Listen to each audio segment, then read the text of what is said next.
John, can you think of any other good places that might just have Republicans? Well, I'd say door to door.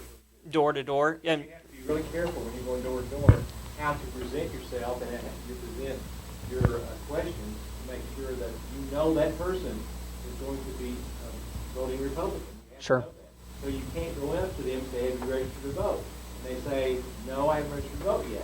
Well, would you like to register now? And then you start asking about their beliefs. Well, you've already asked them the question. You can't back off then, because as a voter registrar, if they want to vote, and they want to register, you have to do it whether you're Democrat or Republican. So you have to have a form of questions to try to enlighten yourself who that person is. And then you say, well, if you're not registered to vote, I can register you here right now. And when you do that, when you register somebody to vote, get their address, get their phone number, get the information you need, because later on you want to call those people to make sure they get in to vote because they have committed that they want to vote. So it's your responsibility then to have that information available to call them later on. So Yeah, you can once they fill out that card, you can't copy, you can't make a physical copy of the card on a copy machine, but you can jot down that information. and there's three forms in that book. And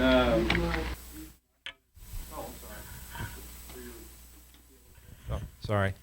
There's three forms here. A white goes to the voter, yellow goes back and gets attached to the registration card to go back to the county registrar, and then you keep the pink copy. So if you fill out information on this, you can put on your copy their name and their phone number, their address and their phone number. And that's really important when you start going back and walking or doing phone banks. It's really important to have that information. And there's a lot of times we don't know who these people are at all. Even if we think they vote in Republican primaries or we think they're Republicans, we need to look and make sure that we know who they are. And you can get this information, like I was telling Donnie earlier today. You can get all that information. You can either get it off Voter Vault or I guess it's the clerk in this county. It's Texas SREC County that does the voter registration.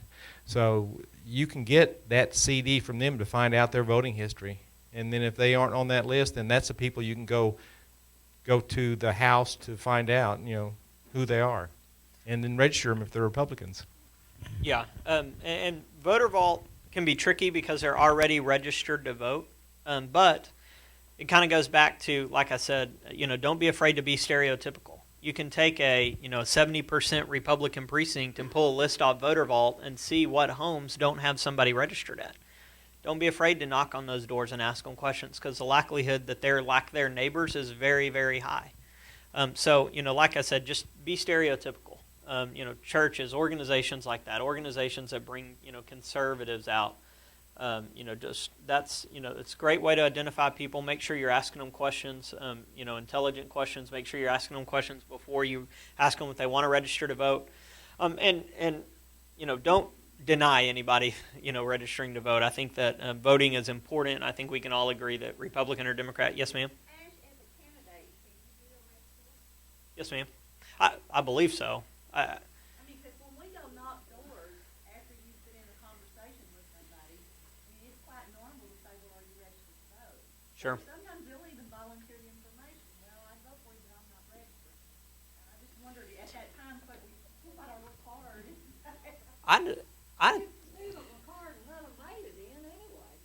Yeah, you can hand them a card either way. And I don't think that there's a law against it, but I have not checked into it from a candidate standpoint. Is there one? I had a list of, I had the brochure that goes along with that, and I haven't got it here tonight, but there's nothing in that brochure that says a candidate cannot register people to vote.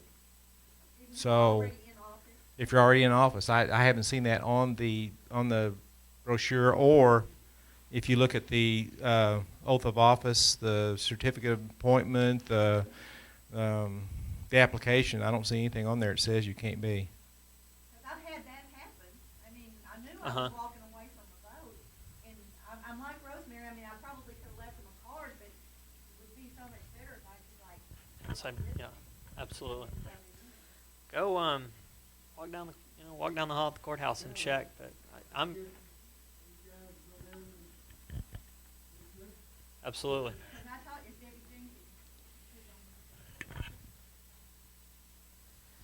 All right.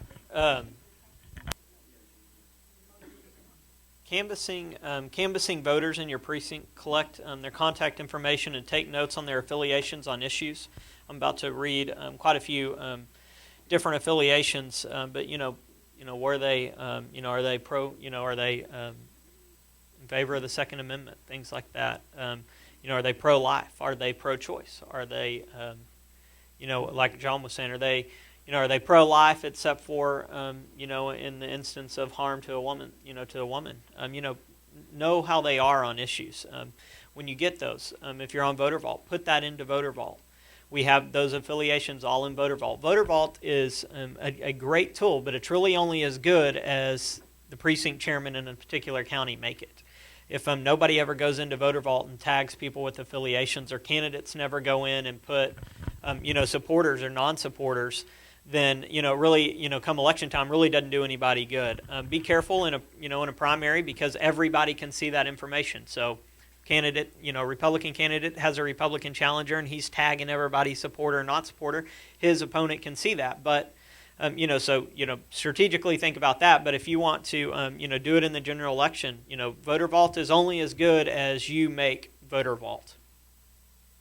Keep a list, use that data to turn. Yes, sir. Are there restrictions on the use of that Voter Vault? No, sir.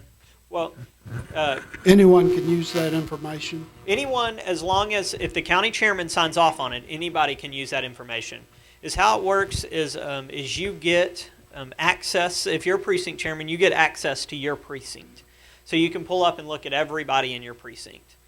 And there are some limitations. You can't use it for personal use. You have to be using it for campaign use and stuff like that. But other than that, you can look up, you can pull walk lists, you can pull mail lists, anything that you want to pull from within your given district.